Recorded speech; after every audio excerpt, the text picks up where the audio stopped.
Well, hey everyone, happy Thursday. Welcome to So What, the Marketing Analytics and Insights live show. I am Katie, joined by Chris and John. How's it going, Hello. fellas? Hello. Good. Chris, you look concerned. I think something was up with my audio during the intro because the music was really distorted, but everything sounds fine now, so I'm good. Okay. I mean, you've been having camera issues, audio issues. I think really what it comes down to is you likely have a poltergeist. That's the only logical explanation that I will accept. Sure. Don't get sucked into your television then. That's the only advice I can give on that front. Tron If one of your Aries, kids everything. says they're here, then just back away. Speaking of things, it's a terrible segue. I didn't have one for that. This week we're revisiting prompt engineering basics, and so we wanted to go back to where we started with prompt engineering, because what we found, and Chris, you specifically, is a lot of people got very excited and built frameworks and started prompting 2 years ago when generative AI became widely available. And, we have to give the system some instructions. We have to tell it what we're after. And that's where we at Trust Insights were able to come up with some of our, oh goodness, I can't even find them now. Some of our basic frameworks of race. That's where we started. So role, action, context, execution. I don't see it in our tags, but that's okay. And then, we took it a step further with pair, and then we blended it together and made repel, because why make it easy?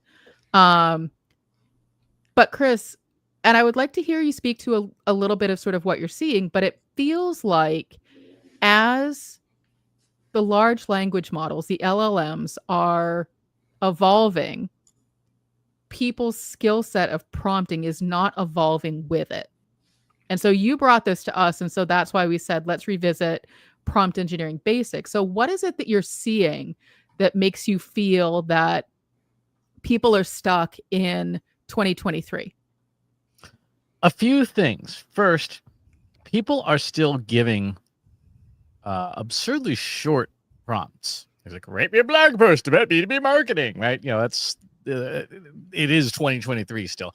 And you see this, especially when you start looking at content on places, say, like LinkedIn, where there's just so much slop, particularly in the comments, looking at you comment bots, that it indicates a lack of a level of sophistication. So that's one big thing. The second big thing is that in, ChatGPT and GPT-4 came out in June of 2023. It is a toddler, right? When we think about this, it is still in the terrible twos. And yet all of the platform's models have evolved from face-rolling idiot 2 years ago to above PhD level capabilities today. And that means that the way you prompted a face-rolling idiot and spelling everything out is different now than how you would prompt, a PhD.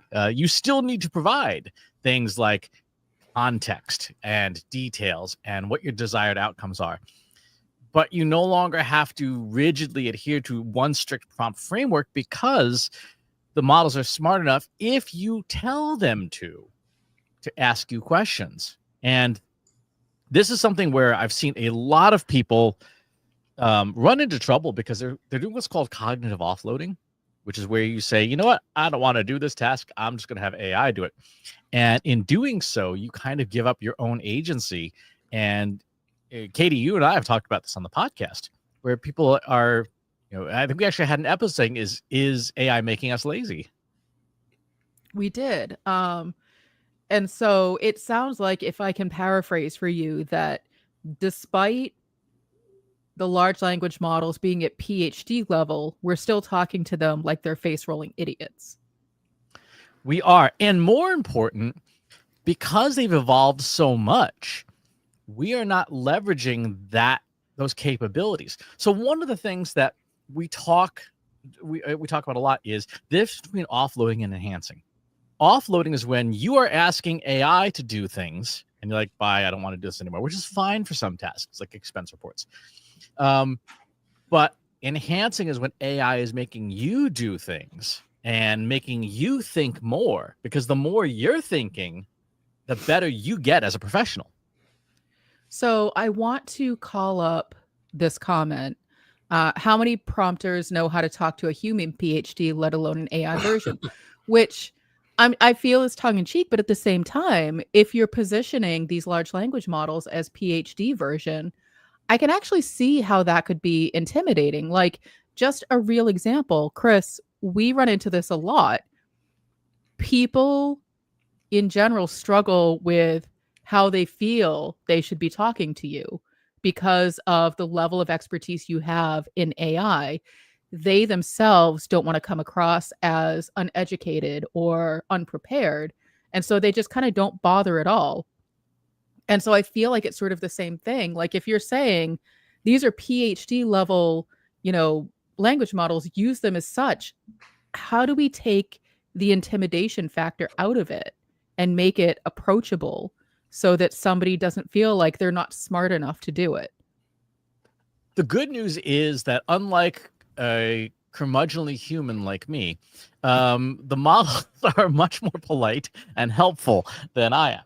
And so what we need to do is we need to be clear in our thinking.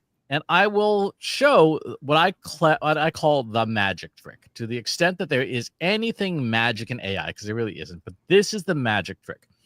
If you take away nothing else from this entire live stream, it is to paste this sentence at the end of your prompts, particularly your initial prompt in a conversation, to say, ask me one question at a time until you have enough information to complete the task. So here's just a simple example. Let's go into a stock chat GPT. Nothing special here. Let's make it a little bit bigger here. And I'm going to give it a terrible prompt. I'm going to say, write me a blog post about B2B marketing. And let's see what it comes up with. And here's a complete blog post draft for you. I mean, it did what you asked. It did what I asked. And it's not wrong, but it is slop. Like, this is just generic garbage. Now, it's a list. You have a list. I have a list. I have a great list. Now let's do this. Write me a blog post about B2B marketing. Ask me one question at a time until you have enough information to complete the task. Now we hit go. Go, yeah? Well, no, go ahead. Sorry. I was going to make an observation. My observation is I find it interesting because I personally, I would get annoyed with the one question at a time strategy, whereas, like, I just want to know what all the questions are up front. And I feel like that comes down to the type of person you are in terms of how you consume information. And so, we've joked / not joked about how you can't ask certain people more than one question at a time because they're only going to pay attention to the last question you asked or one part of the information. And so you get frustrated continually following up and being like, well, what about this other thing? And what about this other thing? And so I guess my question to you, Chris, my one question to you is, do you get the same result from a large language model if you use the ask me all of your questions up front versus ask me one question at a time? Meaning, do you think the information that it's compiling and the questions it would ask would change given the strategy? Yes, you get slightly better answers when you have one question at a time. And the reason for that is every time you're going back and forth and providing data, you're adding new tokens to the context window. You're adding more words to its memory.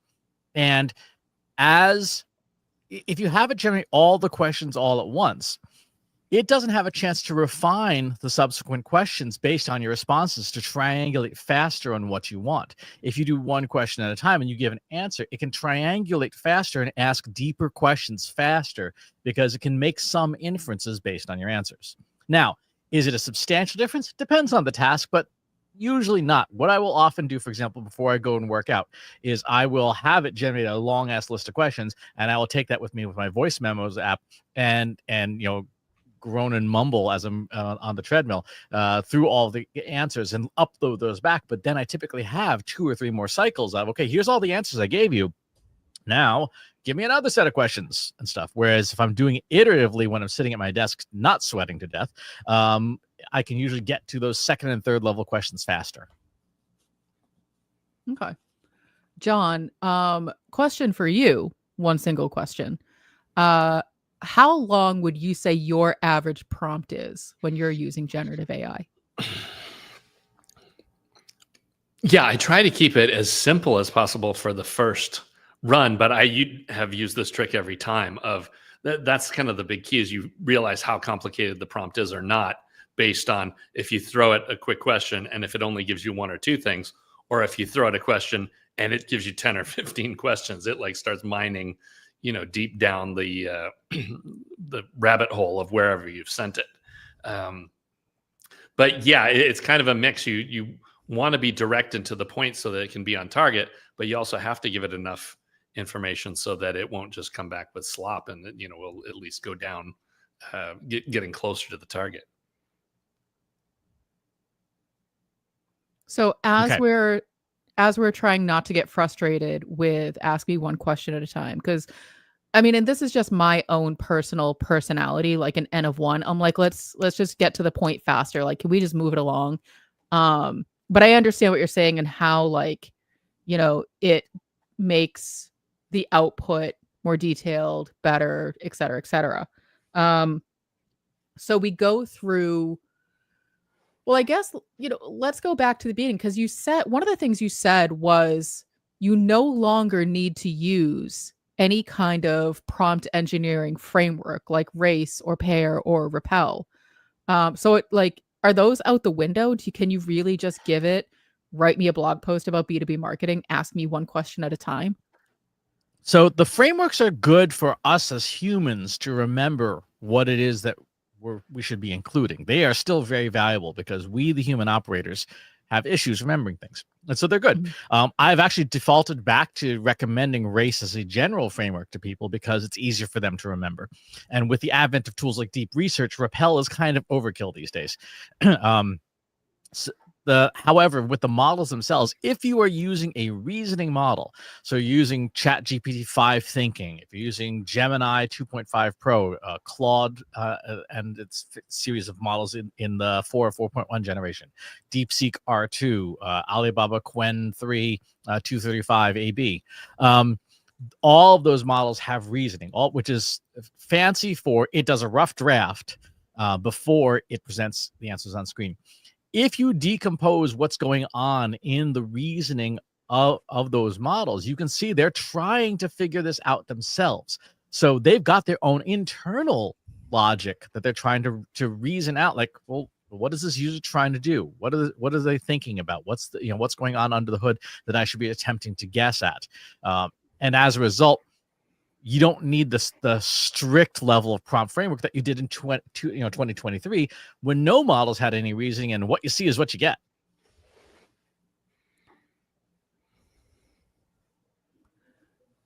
Does every model have reasoning built in at this point?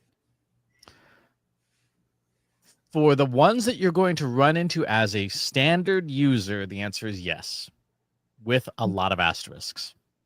Okay, well, and because what I want to do in this episode is make sure people are clear. Like, if you take our advice, here's what's going to happen. And it sounds like there's some conditions in which that might not work. And so when you say the standard models people are going to run into, you're talking about sort of like the big names like Claude, Gemini, ChatGPT, for example. I'm sure there's others that I'm not thinking of at the moment. But those seem to be like the big names. Like most people I talk to, they're like, oh, I'm using ChatGPT or I'm using Gemini. Gemini now built into Google Workspaces, which a lot of people use. Copilot, for example, is one of the major names that come up. And so it sounds like if nothing else, if they're not quite sure where to start, they can do the ask me one question at a time until you have all of the information you're looking for. Is that a good assumption, or am I missing something? That is generally a good assumption. The two asterisks. One is within Microsoft Copilot, whether a query gets routed to a reasoning model or not is dependent on the prompt and how Microsoft is feeling that day. And so it is an uneven experience inside of Copilot, hence this lovely slide from our talk that I give frequently. In ChatGPT, the asterisk is it depends on how you prompt it.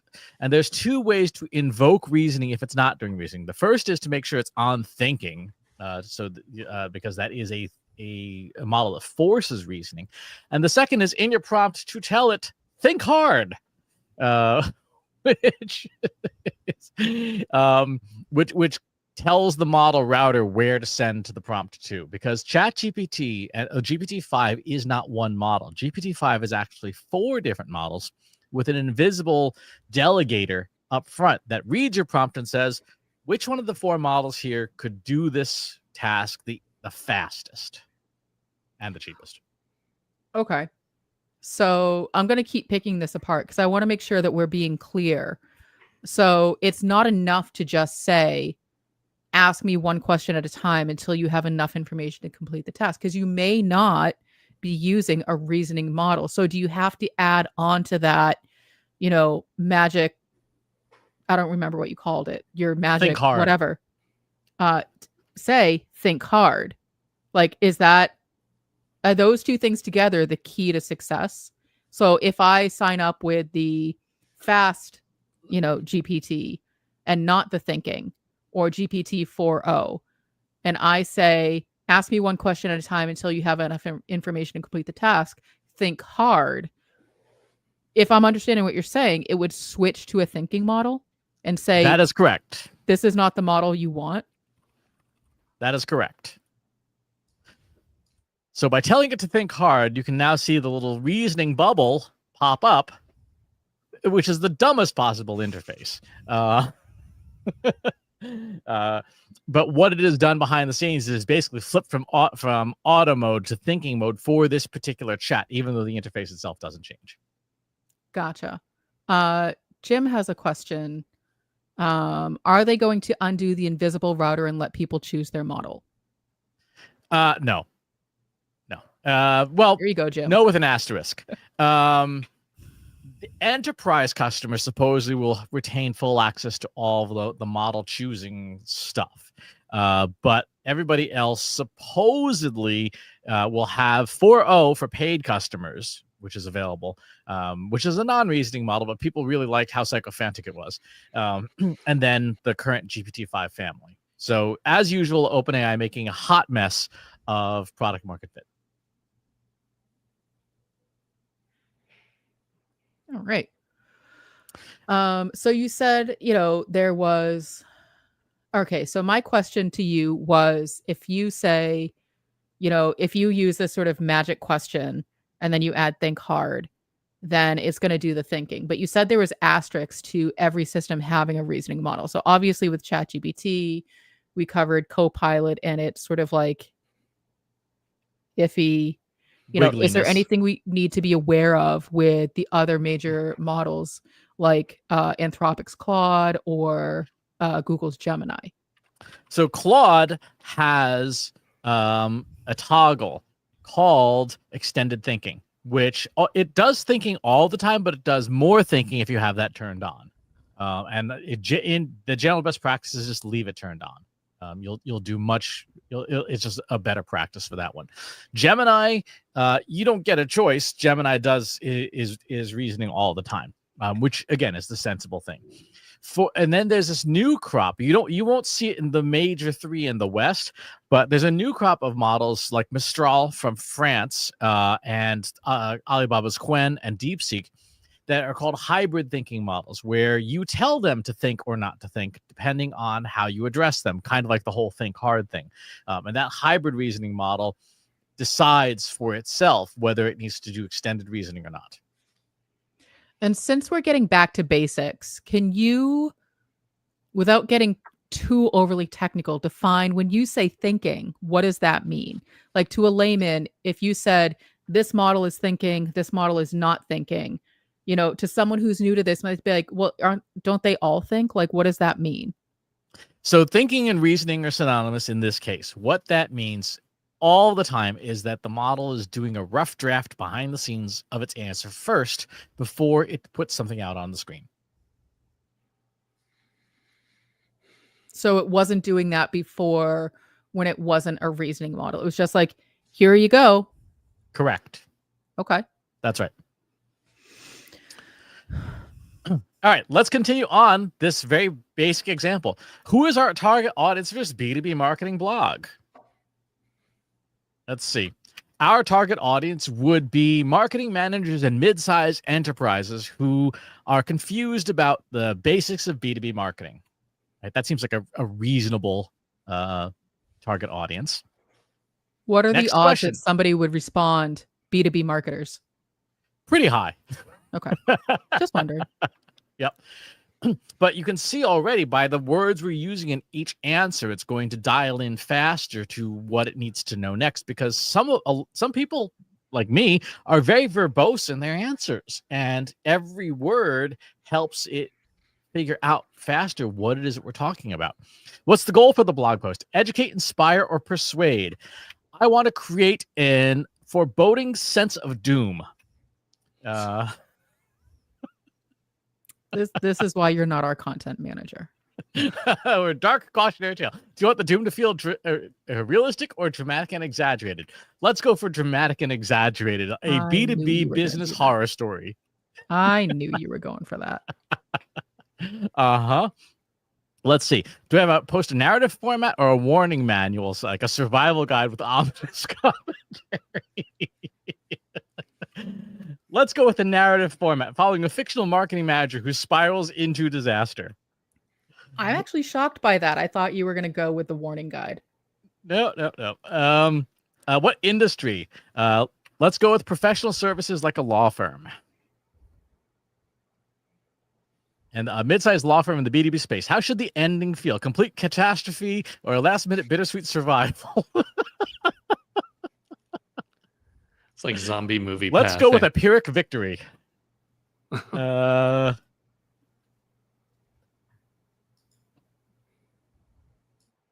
see, it has now had to flip into thinking mode. You can see that we've done something in this prompt chain to make it go, my routing is having issues.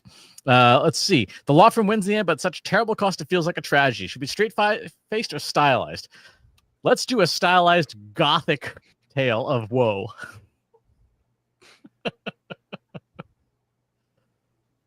Well, let's see. Should it be harsh? Should the story teach real B2B marketing fundamentals? Yes, it should teach some basic fundamentals, like remember to not rely on social media and things that you don't own.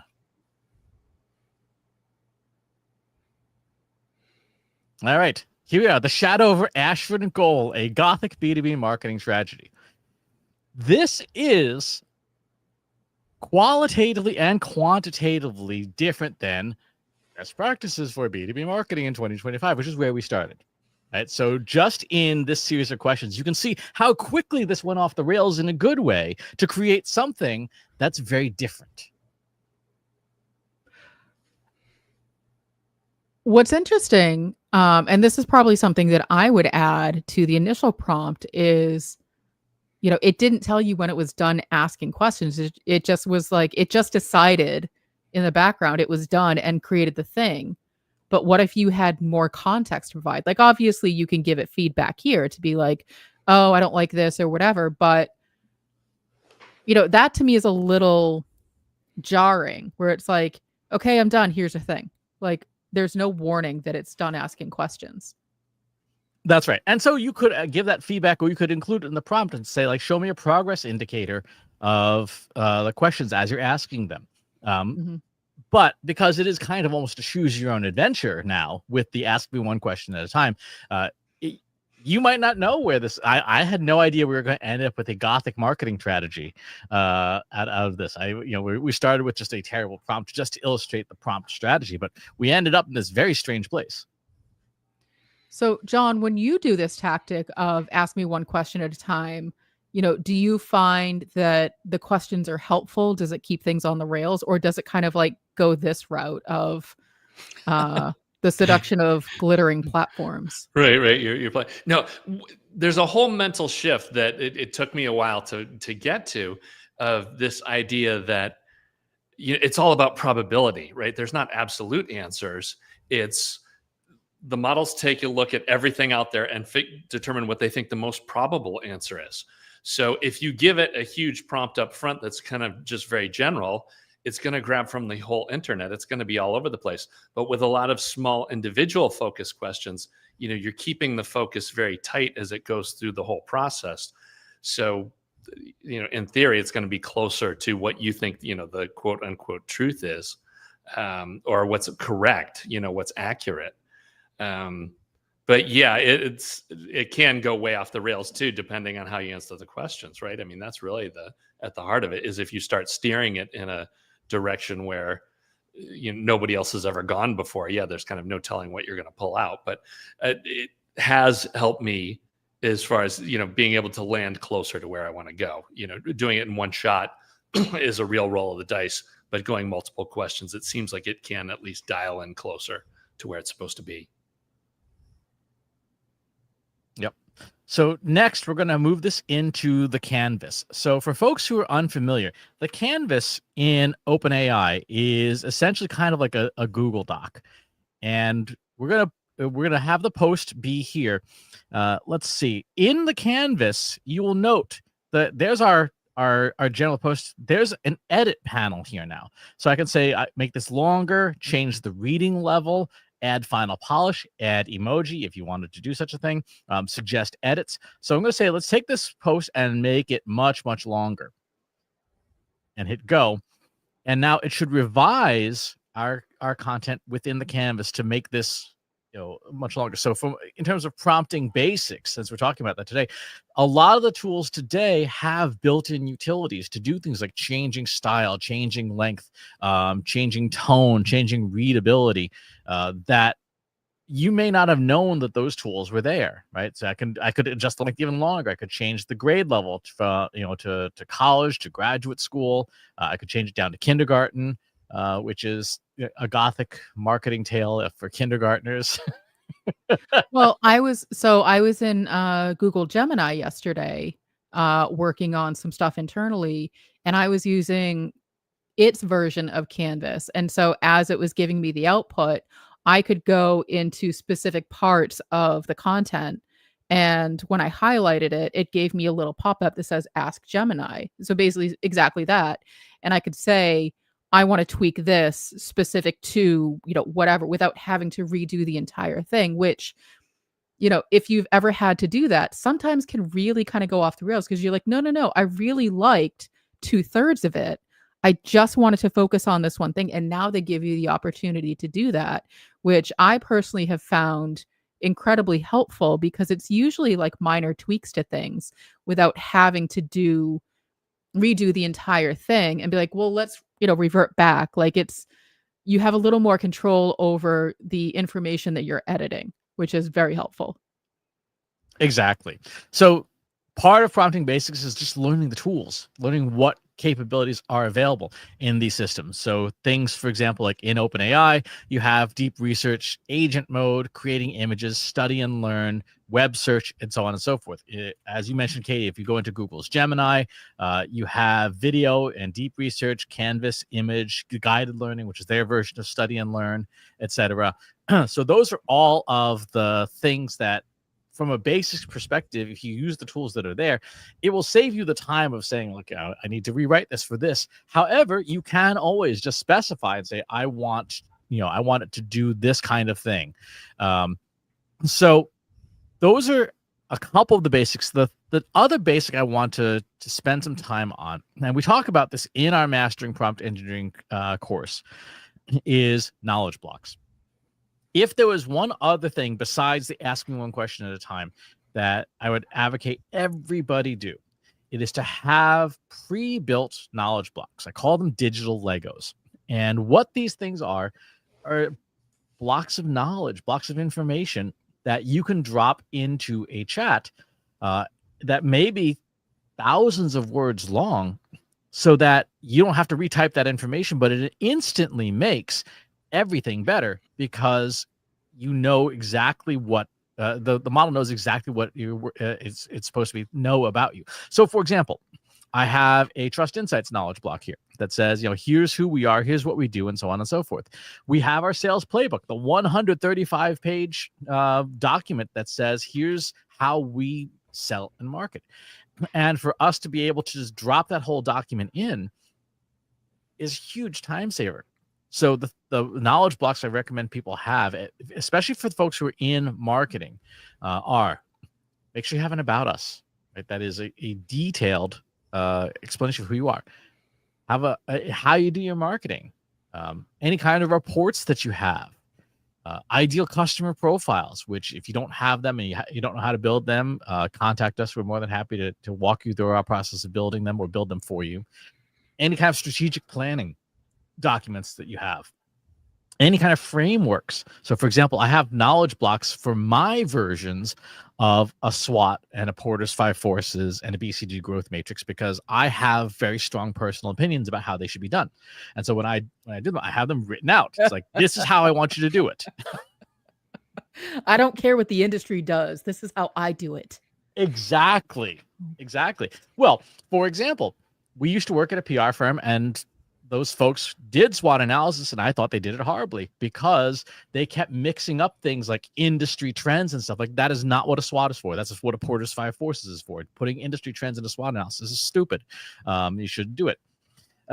Anyway, go ahead. But I digress. That's not your personal opinion of a SWOT. That's just proper use of a SWOT. But anyway, I digress. Okay, but no, yes. And I think it's worth noting, though, I guess, let me say, rather than worth noting, the one question that I have for you is, obviously we can put about us and everything that's like public on our website, but do we need to go deeper and put in things that aren't on our website? Is that a risk? Is that a bad idea? How detailed do we need to be?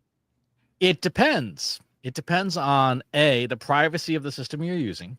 So, for example, ChatGPT right now is under court order to retain everything that's put into it. So, if you have stuff that's super private that you don't want to end up in a court deposition somewhere, maybe don't put it in there. Google's Gemini, the Gemini workspace version, says they don't train on your data, and a human will review it only if you do something dumb, like ask it how to build a very bad thing.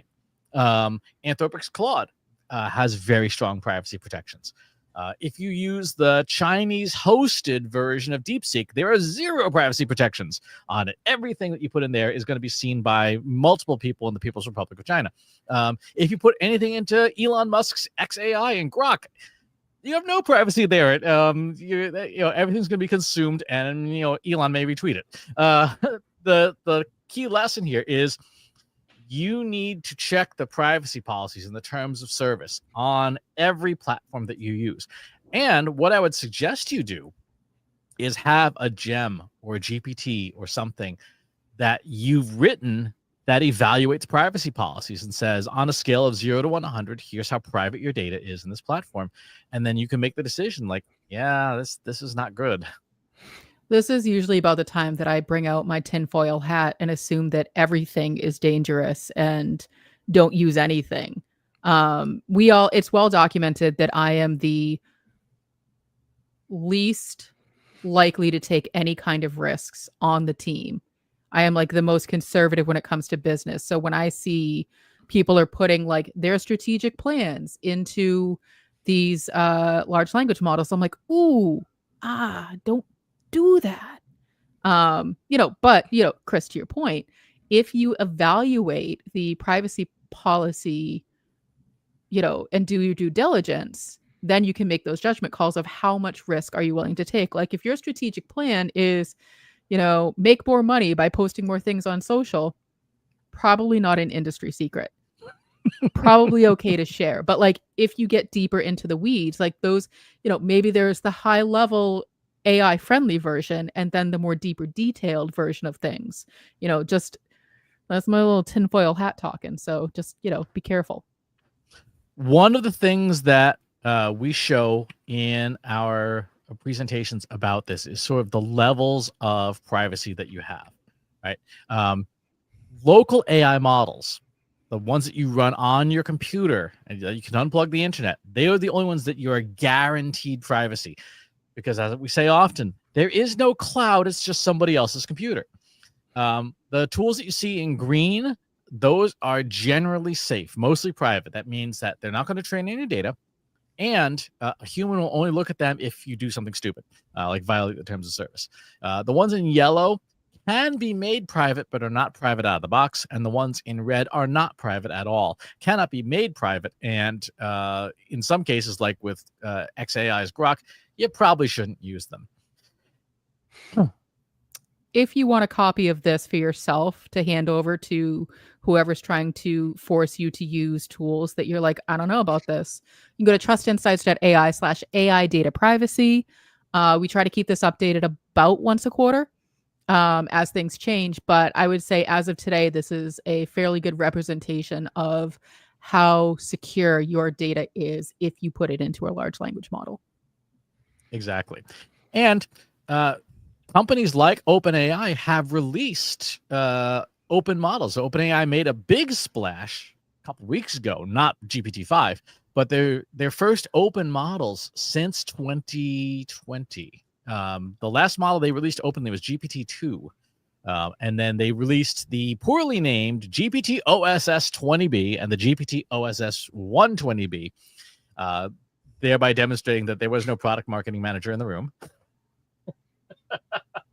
120, 121, whatever it takes.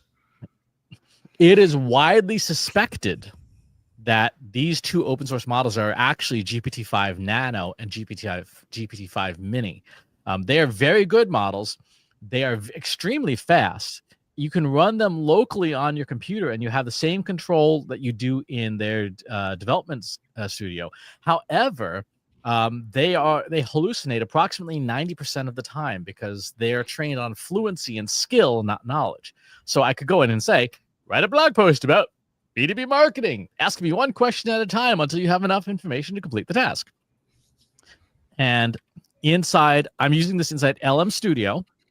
LM Studio is private hosting. You can see there's its thinking, and it's now starting to do the exact same process as its cloud-based big brother. The difference is this is private.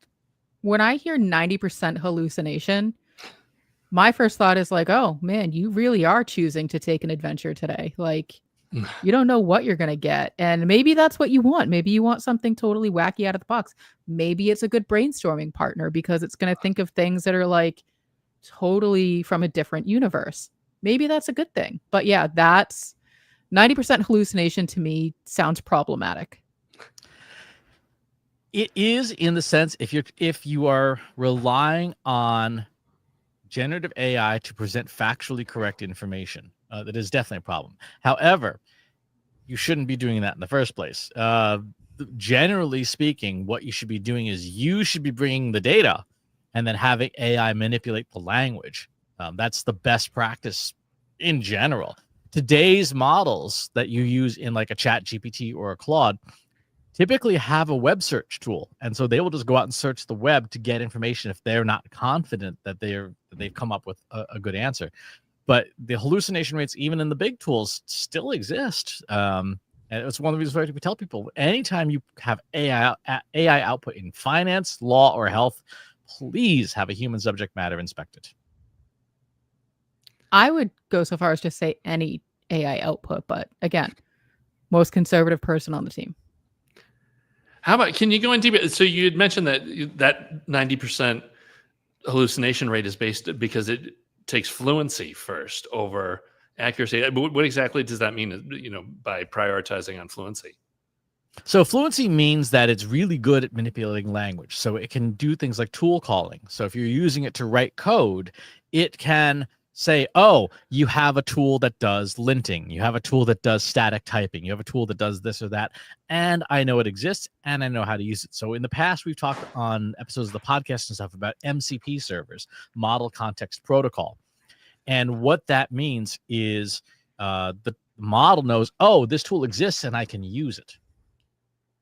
Gotcha. Okay. So it's been trained on tool use. but they sacrificed knowledge to get those capabilities in it. See, putting the platform first. That That's is right. the Yeah, absolute wrong thing to do. That's a different episode. That is a different episode. So knowledge blocks, the ask me one question at a time, and knowing what platforms you can use safely with your data are kind of the big three basics for prompting. We're the basics of prompt engineering. Now, a lot of people are circulating OpenAI's GPT-5 prompt optimizer, which is good. It's good for GPT-5, and we recommend, if you have custom GPTs, that you put them through the prompt optimizer so that your instructions are updated. But in general, you don't necessarily need to use a special tool to do that. You can ask a model, say, here is my prompt. Using your knowledge of prompt engineering after January 1st, 2024, how would you revise this prompt to be most effective? What is my intent of the prompt? What are the downstream effects of this prompt? Rewrite the prompt with this after you've thought this through. And what it will do is it will essentially optimize your prompt for that model. And as a reminder, optimizing a prompt for one model does not optimize it for every other model. So if you do that on a Gemini instance, you're not going to get as good a performance if you just copy and paste a Gemini prompt into ChatGPT. It's still language. It still understands what you're trying to do. But it will look different than if you said, here's this prompt, optimize it for ChatGPT. So it sounds like, to paraphrase, what you're saying is you don't necessarily need a strict framework anymore, but what you do need is critical thinking, which has been sort of the theme for the past couple of weeks that we've been talking about. And so critical thinking in the sense of, what could go wrong? Did I provide enough information? Do I have the expertise in order to determine whether or not the information is correct that I'm getting back out? And so really thinking through, what am I actually asking this machine to do? Like, am I being thorough enough? And, does it have to be structured in a framework? It can be, if that's how you personally organize information. Otherwise, just making sure you're kind of just covering all your bases. Exactly. What I generally say for people who are working with AI is critical thinking, creative thinking, right? The tools can do just about anything. You have to have the brain space to go, oh, I should ask it to see if it can do this, right? And then contextual thinking, which is, do you know where your data is? And how are you using it with AI? Do you understand the context of the request you're making? Could you provide it with more information? When you were, and Katie, you've been talking about this a ton lately with soft, aka durable skills, transferable skills. These are the ones specific just for working with technology, and then you got many more for working with humans. Yeah. Not everyone can work with humans. And I feel like those of us who, for the most part, are going to be in demand, because it's the narrative is flipping back to, okay, if AI can do the hard skills, which is the technology, then what's left? That's the soft skills, which aren't really that soft. They're actually really difficult. I would say they're harder than the tech. Because I don't know about you, but John's pretty unpredictable, and I don't know what I'm going to get day to day with him. It's a grab bag. That's for damn sure. It's always a grab bag. It's always a grab bag. But yeah, in terms of how you should be prompting in mid-2025, rely more on the knowledge in these tools. I mean, the fact of the matter is that on most benchmarks now, like Diamond GPQA, for example, these tools all operate at or above human PhD range. You can see here, GPT-4 started out as a face-rolling idiot, right? And then as of 2025, like Gemini 2.5 operates above PhD range in terms of its ability to pass this particular very difficult academic test.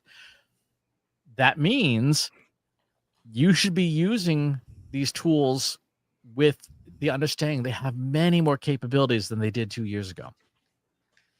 Perhaps offline, or more appropriately in our free Slack group, Analytics for Marketers, you can explain to me what exactly a face rolling idiot is.